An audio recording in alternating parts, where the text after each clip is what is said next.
எல்லே இளங்கிளியே இன்னும் உறங்குதியோ சில்லென்றழையேன்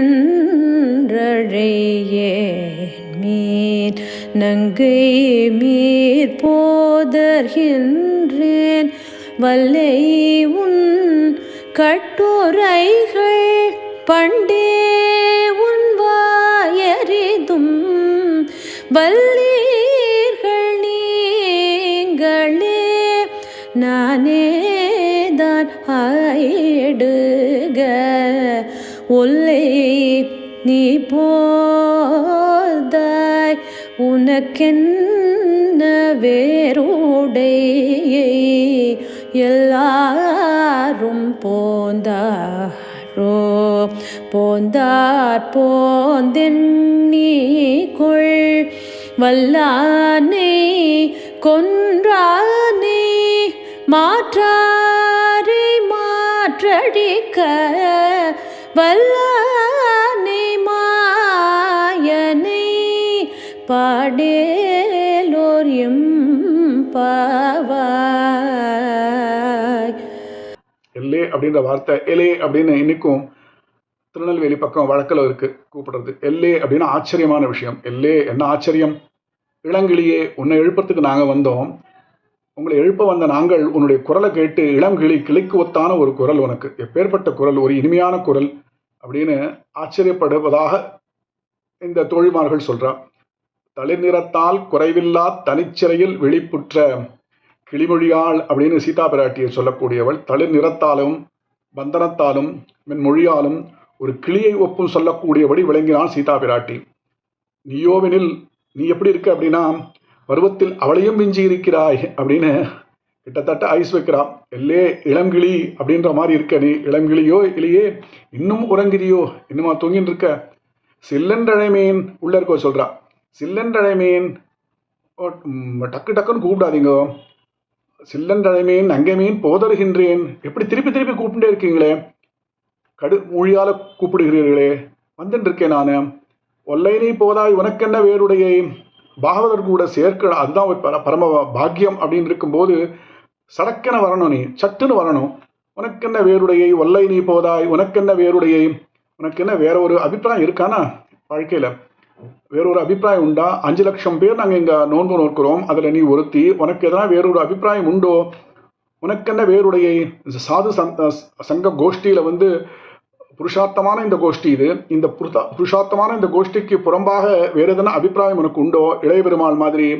இளைய பெருமாள் இந்த பரதனானவன் ராமனை காட்டுக்கு திரும்பி அழைச்சின்னு போனோம், அயோத்திக்குன்னு வரான். ஆனால் இந்த இளைய பெருமான் இதை பார்த்த உடனே அவனை கொன்றொழித்து விடுகிறேன் அப்படின்னா அவன் சந்தேகம் அவனுக்கு பரதன் பேல. இதை கேட்ட உடனே ஸ்ரீ ராமபிரான் லக்ஷ்மணா உனக்கு ராஜ்யத்தில் ஆசை இருந்தால் சொல்லு, பரதன் கிட்ட சொல்லு, அந்த ராஜ்யத்தை உனக்கே கொடுக்க சொல்கிறேன் அப்படின்னு உடனே ரொம்ப லஜ்ஜா வந்துடுறது. அவனுக்கு வெட்கம் அடைகிறான். ஐயோ நம்ம இது மாதிரி பரதன் மேலே சந்தேகப்பட்டமே அப்படின்னு. அந்த இளைய பெருமாள் எப்படி வெக்கப்பட்டானோ அப்படி உள்ள தூங்கிட்டு இருக்கோ வெக்கப்படுறான் இந்த வார்த்தையை கேட்டு. எல்லோரும் போந்தாரோ அப்படின்னு உடனே கேட்கணும் இல்லையா, எல்லாரும் வந்தாச்சா அப்படின்னு கேட்குறான். போந்தார்ப்போ ஒரு எண்ணிக்கோள் எண்ணிக்கோ, வெளியில் பாரு, எண்ணி பாரு எத்தனை பேர் வந்திருக்கோம் உங்கள் ஆத்து வாசல்ல அப்படின்னு. போந்தார்ப்போர் எண்ணிக்கோள் வல்லானை கொன்றானை மாற்றானை மாற்றழிக்க வல்லானை. குவலையாப்பீடம் அப்படின்ற யானையை கொன்றவன் அப்பேற்பட்ட கண்ணன் நமக்கு இப்போ கிடைக்கிறான். அந்த அனுபவம் கிருஷ்ணானுபவம் கிடைக்கிறது. மாற்றானை மாற்றழிக்க வல்லவன் அவன்.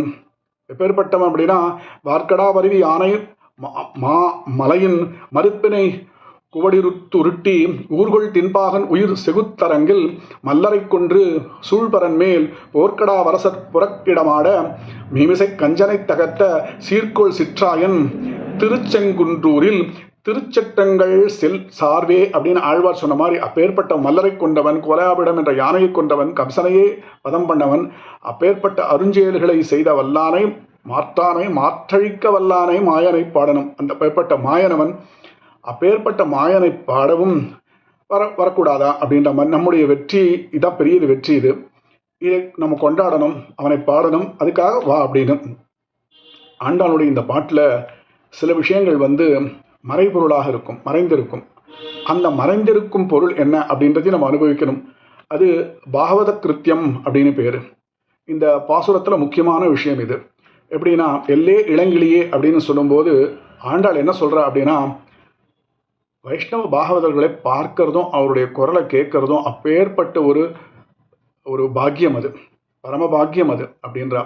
இன்னும் உறங்கிறியோ அப்படின்னா இந்த பாகவதர்கள்லாம் அவளோட போய் சேரணும். ஆண்டாளே ஒரு பெரிய பாகவதர், ஆண்டாளுக்கு மிஞ்சின பாகவதர்கள் இருக்க முடியாது. அப்பேற்பட்ட அவளே சொல்லும் போது என்ன, இன்னும் உறங்கிறியோ, பாகவதர் கூட கூடி அவ கூட நம்ம கூடி இருந்து குளிரணும். அந்த கலவாமை இருக்க, அந்த பாகவதர் கூட கலவாமை இருக்கிறதே தவறு அப்படின்னு. இன்னைக்கும் திவ்யதேசமான ஸ்ரீரங்கமாக இருக்கட்டும், திருவள்ளிக்கேணியாக இருக்கட்டும், காஞ்சிபுரமாக இருக்கட்டும், ஸ்ரீ வைஷ்ணவர்கள் வந்து அக்ரஹாரம் அப்படின்னு அங்கேயே இருந்து பகவத் அனுபவத்தில் இருப்பாவா. ஒரு கோஷ்டியாக போய் பெருமாளுக்கு அருளிச்செயெல்லாம் சேவிப்பா. அவளுக்கு அந்த பாகவதர்களை காண்பது வந்து ஒரு வைஷ்ணவர் வந்து அவ்வளோ ஒரு சந்தோஷம் அவளுக்கு. சில்லன் தழைமேன் அப்படின்னா அந்த வைஷ்ணவ அடுத்ததே சொல்கிறா, வைஷ்ணவர்கள் விஷயத்தில் கடுமையாக வந்து வார்த்தை சொல்லக்கூடாது அப்படின்றது. இதை ஆண்டாள் உணர்த்துகிறாள். நங்கை மீன் போதருகின்றேன் அப்படின்னா எப்பயுமே வைஷ்ணவர்கள்கிட்ட கௌரவமாக நடந்துக்கணும், எப்பயுமே கௌரவமாக நடந்துக்கணும். வல்லையூன் கட்டுரைகள் அப்படின்னா ஒரு சமயத்தில் வந்து வைஷ்ணவ அடியார்கள் வந்து கணிந்து பேசினா அப்படின்னா நம்மக்கிட்ட அது வந்து அந்த விஷயம் வந்து அது உத்தேசம், அது பொறுமையாக உத்தேசமாக கேட்டுக்கணும். அது எப்படி நான் சொல்லலாம் அப்படின்னு கேட்கக்கூடாது.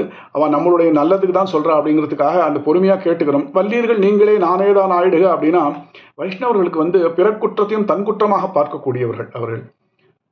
அப்பேற்பட்ட அதான் வைஷ்ணவ லட்சணம். அப்படியா சில பேர் தன்னுடைய நம் அபிப்பிராயத்துக்கு முரணான ஒரு அபிப்பிராயம் சொன்னாலும் ஓ அப்படியான்னு கேட்டுட்டு போயிடணும். சில சமயத்தில் அடியேன்னு அவளை விழுந்து வணங்கணும். தப்பு நம்ம பேரில் இல்லைனாலும் விழுந்து வணங்கணும். தோழப்பர்க்கும் நம்பிள்ளைக்கும் நடந்த விஷயங்கள் நாம் அறிந்தது தான். நம்பிள்ளையினுடைய கோஷ்டிக்கு நிறைய பேர் வந்த உடனே தோழப்பர் பொறாமையினால சில வார்த்தைகள் பேசிட்டு ஆற்றுக்கு வந்த உடனே அவருடைய மனையாள் வந்து சொல்கிறா, நீங்கள் வந்து நம்பிள்ளைக்கிட்ட நடந்தது தப்பு அப்படின்னு சொன்ன உடனே திரும்பி போகிறதுக்கு முன்னாடி நாளைக்கு காத்தால போய் அவர்கிட்ட நான் மன்னிப்பு கேட்குறேன்னு சொல்கிறதுக்கு முன்னாடி முதல் நாள் அந்த காலங்காத்தாலே நம்பிள்ளை இங்கே வந்துடுறார். வந்து அவாத்து தென்னையில் உட்காந்துட்டு இருக்காரு. அவரை பார்த்த உடனே தோழப்பருக்கு என்ன நடந்ததுன்னு உடனே நம்பிள்ளை வந்து தோழப்பர்கிட்ட மன்னிப்பு கேட்குறதா. எப்பயுமே மற்றவர்கள் குற்றத்தையும் தம் குற்றமாக பாவிப்பது வைஷ்ணவ லட்சணம். ஒல்லையினை போதாய் அப்படின்னா வைஷ்ணவர்களை பிரிந்திருக்கிறது, ஒரு க்ஷணகாலமும் பிரிந்திருப்பது ஒரு பெரிய துக்கம் அப்படின்றது. உனக்கென்ன வேறுடைய பகவத் அனுபவமும் பாகவத அனுபவமும் ஒன்று அப்படின்னு நம்ம நினைக்கணும். ஸ்ரீ வைஷ்ணவர்கள் அந்த அனுபவமே ஒரு பெரிய அனுபவம். போந்து எண்ணிக்குள் அப்படின்னா அந்த கோஷ்டியில் ஒருத்தர் குறைஞ்சா கூட மனசுக்கு ரொம்ப கஷ்டமாக இருக்கும். நம்ம எல்லாம் சேர்ந்து ஒரு விஷயத்தை அனுபவிக்கிறோம். ஒரு கோவிலில் மார்கழி மாதத்தில் ஒரு நாளைக்கு ஒருத்தர் வரலைன்னா கூட எல்லாம் ஏன் அவர் வரல, ஏன் அவர் வரல, ஏன் அந்த பெண்மணி ஏன் வரலை அப்படின்னு கேட்பா எல்லாரும். ஏன்னா அந்த ஒத்துமையாக இருந்துட்டு ஒரு அனுபவிக்கிறதுன்றது ஒரு தனி ஒரு அனுபவம். அது அந்த அனுபவத்திலேருந்து எதனா ஒரு குறை ஏற்பட்டாலும் அவரே வரல அப்படின்னு. வல்லானை கொன்றானை மாற்றானை மாற்றழிக்க வல்லானை மாயனை பாட வேண்டும் அப்படின்னா வைஷ்ணவர்களுடைய லட்சணம், வைஷ்ணவர்களுடைய முக்கியமான இதுவே என்னென்னா பகவானை பற்றி எப்பவுமே சிந்திக்கிறது, எப்பவுமே பேசுறது. சர்வகாலமும் இந்த எண்ணெய் வந்து எப்படி ஒரே சீராக வந்து ஒரு பாத்திரத்தில் விழுமோ அதே மாதிரி எப்பயுமே பகவத் சிந்தனையில் இருக்கிறது, பகவத் விஷயங்களை பாடுறது அவளுடைய முக்கியமான ஒரு விஷயம் அப்படின்னு சொல்லப்பட்டிருக்கு. அதை ஆண்டாள் உணர்த்துகிறாள். இதை தான் பாகவத கிருதயம் அப்படின்னு பேர். பாகவத கிருத்தியம் அப்படின்னா பாகவதர்களை பற்றி எல்லே இளங்கிளியேல சொல்லியிருக்கா. அது ஒரு மறைந்து நிற்கக்கூடிய ஒரு பொருள். அந்த பொருளையும் சேர்த்து இன்று அனுபவித்தோம்.